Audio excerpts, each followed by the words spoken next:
Hello, my lovely listeners. I'm Dr. Mary Barson. And I'm Dr. Lucy Burns. Welcome to this episode of Real Health and Weight Loss. Good morning, lovely listeners. Dr. Lucy here. And I'm not with Dr. Mary this morning. I am with a lovely friend of mine, the wonderful Jessica Turton. Now, for those of you who don't know Jess is an accredited practicing dietitian. She has been a staunch advocate of low carb well before low carb became a thing.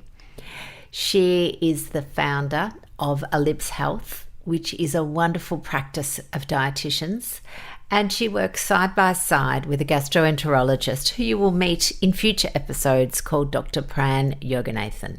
Jess, welcome to the podcast. Thank you for having me, Lucy. It's great to be here. I'm very excited to be on today. I know. Well, I'm excited to talk to you because our listeners really need to hear from you. You've got some wonderful stories, some wonderful pearls of wisdom. And more importantly, and there's a tiny bit of me that thinks, gosh, Mary probably should have done this interview because you're a scientist and I'm almost illiterate when it comes to science. And I think that is the most wonderful thing that anybody can do is to really understand the science of what we talk about. And if anyone can do that, that is certainly you. Thank you. That's very kind. Oh, you're welcome. Now, what I would like to do today, I've got 3 things that I thought our listeners we could talk about. One, I would like to talk about how you got into low carb. It's always fascinating. 2, I would like to talk about your clinic, Ellipse Health, and how a dietetic practice works in with a gastroenterologist and the story behind that. And then if we have some time, which I think we will, I would love to know about your upcoming clinical trial, which is, again, people who don't understand science don't necessarily understand the complexity of what a clinical trial actually involves. And I would love you to share a little bit of that with our listeners.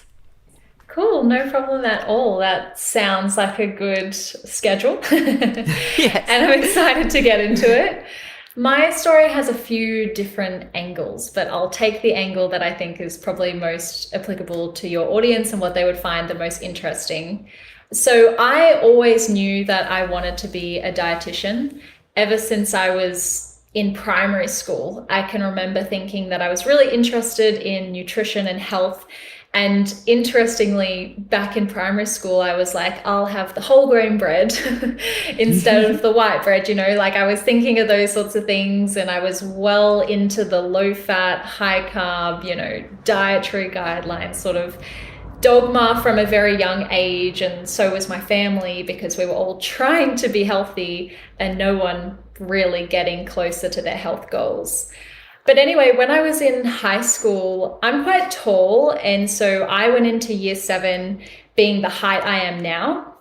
And so I was singled out all the time for being big and being tall. And no one was being mean intentionally, but I just felt very self-conscious about how I looked, which I'm sure a lot of girls and boys do feel in high school, because, it's really a time where you're comparing yourself to other people. Well, it's a peak time where you're doing that, but I think we're always doing that. And so I was like, okay, I'll lose a little bit of weight and maybe that will help me feel a bit more comfortable and confident in my own skin. And because I was sort of quite knowledgeable at this point about the sort of standard dietary advice and fats and calories and things like that, I actually went on to the Australian Guide to Healthy Eating website and was like, okay, how can I lose weight? And I was doing it through a reputable source. And I just found that if I restrict my calories more, if I expend more calories, then I will be able to lose weight and be happy and life will be great. And so... the promises. I know. It's like, when I get to this weight, I will be happy. That's exactly what I told myself. And for some reason, I thought there was going to be this whole other reality at the other side where I was just going to be this whole new person.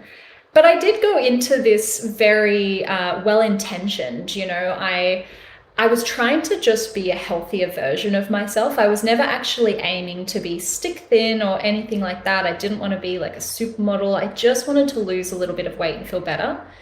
And I was actually carrying a little bit of extra weight. So, people around me were like, cool, go Jess, you do that, good on you. Everyone was supporting me. Everyone was like, cool, yeah, eat less fat, makes sense. And over time, the longer I sort of went lower fat, lower calorie, the more exercise I did, there was a point where it kind of shifted from being a healthy, well-intentioned, conscious thing that I was doing to something that actually had control of me. And I've spoken about this before, but there is actually research out there to show that calorie restriction itself has psychological and physiological consequences. And I was really experiencing those. So I think I was losing about 2 kilograms every fortnight, so nothing crazy. Yes, the 1 kilo a week, the supposed healthy weight loss, yes. Yeah, so I was doing all the right things, and every time I lost a bit of weight, I had to kind of, work a little harder, like restrict my calories a little more and so on. And yeah, it got to this point where I was so consumed in calorie counting and knowing the calories in every single bite of food that went into my mouth. And I was trying to I was addicted to losing weight. So I was getting all this good feedback from everyone else, like, wow, you look so good. And I became addicted. And it started off me wanting to be healthy and then finished me having no other care in my life apart from losing weight. The number on the scales. Yeah, it got very, very dark. And, I guess it was a good experience for me to have in a way, like looking back. But yeah, I lost 30 kilograms and my lowest weight was 47 kilograms. So for those of you who can't see me, my eyes just popped out on stalks. Because how old were you when this was happening, Jess? 16. Yeah, that's an incredible amount of weight, fat, muscle, everything to have lost at that age, yeah? Yeah, I know. So all that I know now and how important nutrients are during that critical time, I'm like, so frustrated. Oh, I know. But you know what? You can only do what you thought was right at the time. Yeah. And, we've talked on the podcast before, Mary and I, about the Minnesota semi-starvation study, and it sounds exactly like you were a participant in that study. Yes. Except that you're female and you're not in America. Other than that. That's right. And I actually learned about that study in my disordered eating lectures at university to become a dietitian, which is interesting. We should talk about that. Yeah, absolutely.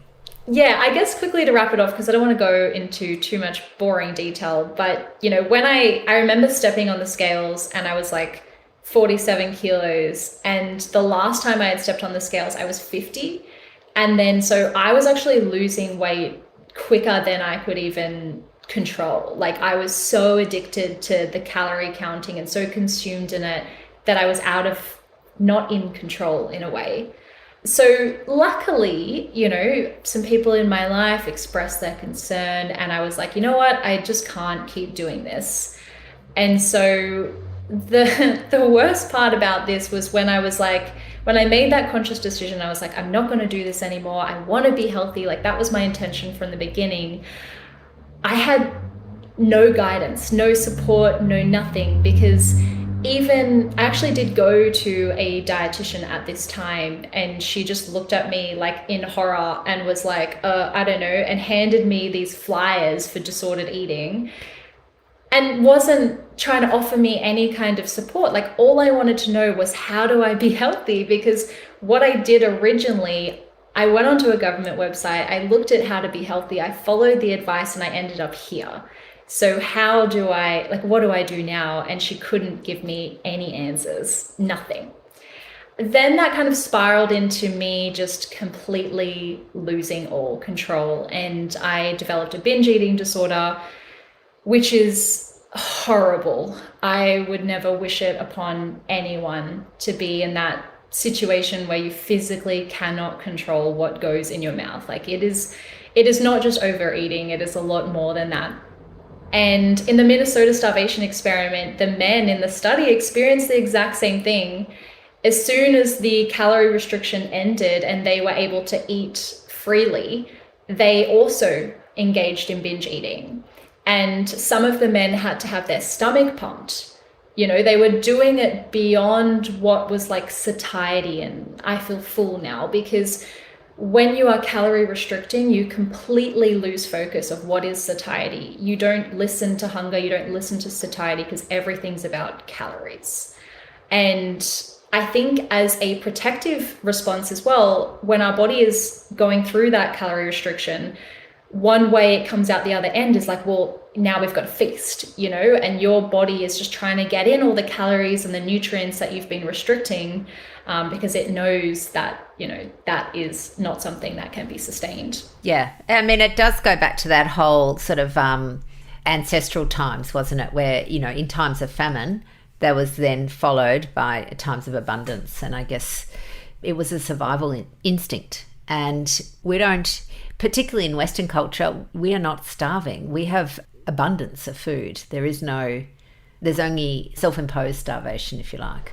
Yeah. And I think too, like, what is starvation is an interesting thing to talk about, because I know that when I was calorie restricting at the beginning, I was maybe just reducing my calories by like 200 calories a day. And that was just increasing in terms of what I was actually restricting. And at the end, it got to a point where I was really calorie restricted, like eating 600 to 800 calories a day.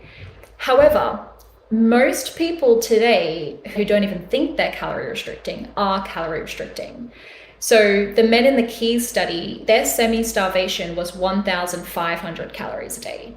That was starvation. And that is like more than most people on average today are actually eating.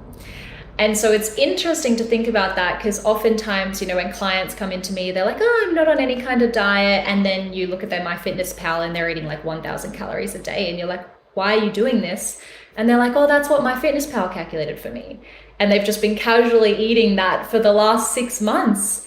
And it's a no wonder they have all these issues that they're coming in to see me with, because their body is so energy deplete.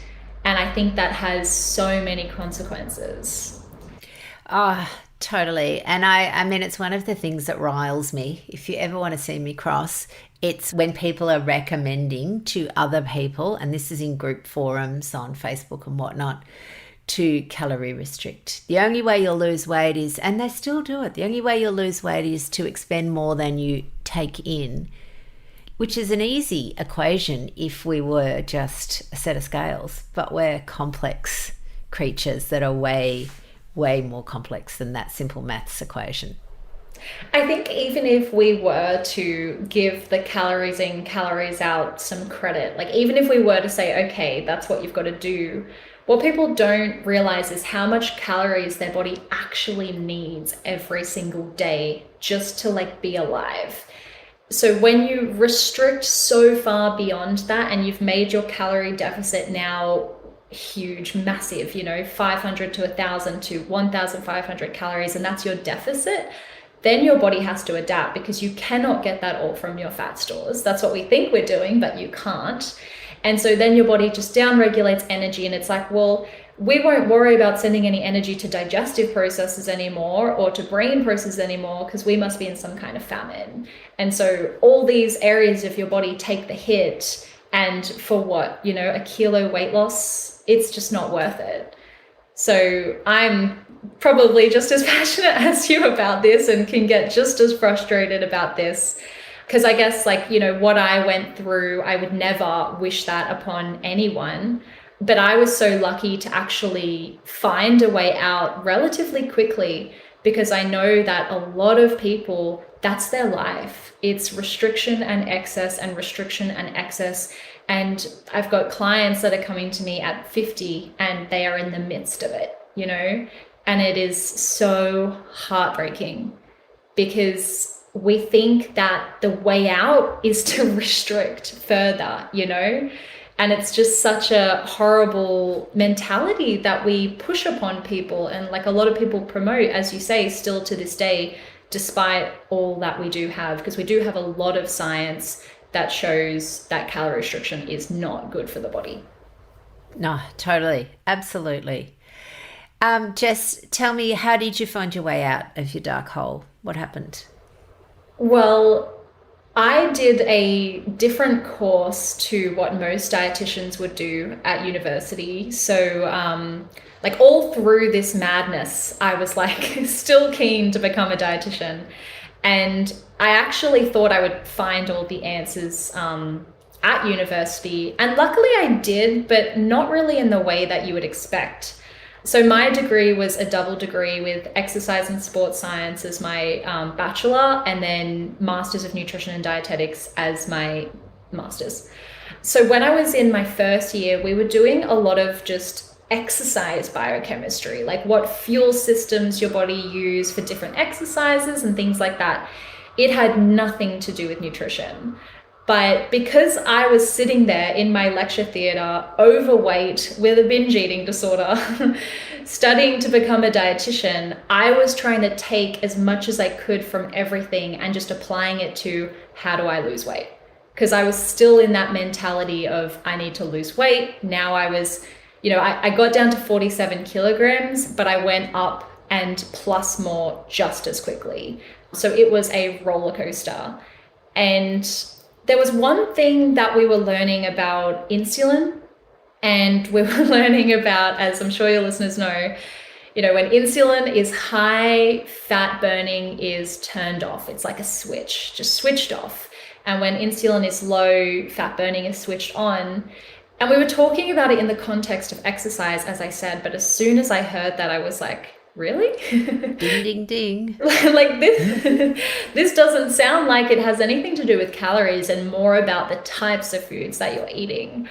And like that was just the light bulb moment for me, which I think it is for a lot of people, whether they hear it through university or they hear it from someone else or on a podcast or something like that.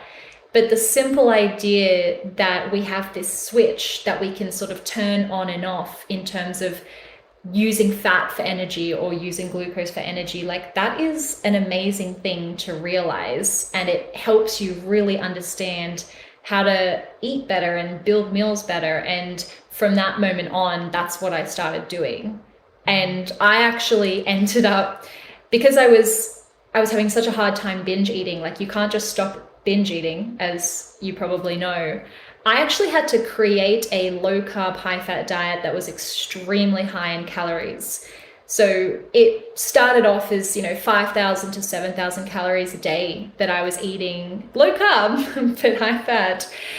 And I had to eat that to stop myself from binge eating. So it was like I had to kind of undiet, I had to extinguish this fire that was in me essentially. And I did that for a good 3 to 6 months, and I lost 10 kilograms eating that amount of calories. And then naturally I was able to tune into hunger and satiety a little bit more and find eventually food freedom and weight maintenance, which is the best thing ever for someone who has gone up and down and just never ever been the same weight for more than a year.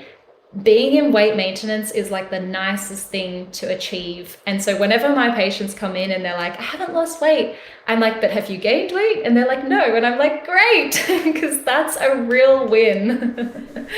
Totally. You're speaking my language, lady. I cannot. Your story is so rings true in my ears. That whole, I call it, you're either sort of perfect on a diet or on a bender. It was like these two opposites. And to be able to find peace in the middle where you're no longer perfect, but you're no longer on a bender and your weight's stable and you just make these little micro adjustments all along the way. It's so peaceful, isn't it, for your brain?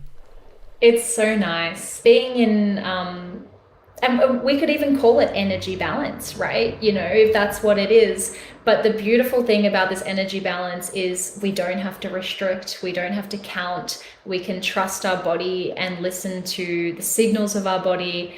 And the other thing is, I didn't have to do any exercise whatsoever to, reach my healthy weight.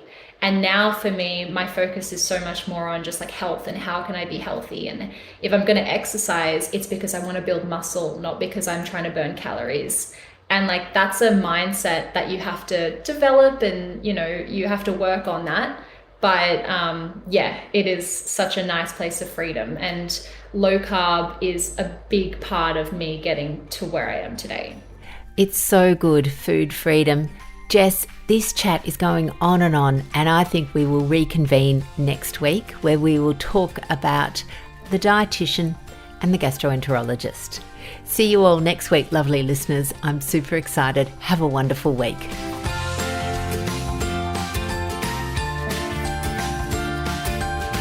So, my lovely listeners, that ends this episode of Real Health and Weight Loss. I'm Dr. Lucy Burns. And I'm Dr. Mary Barson. We're from Real Life Medicine. To contact us, please visit rlmedicine.com. And until next time, thanks for listening.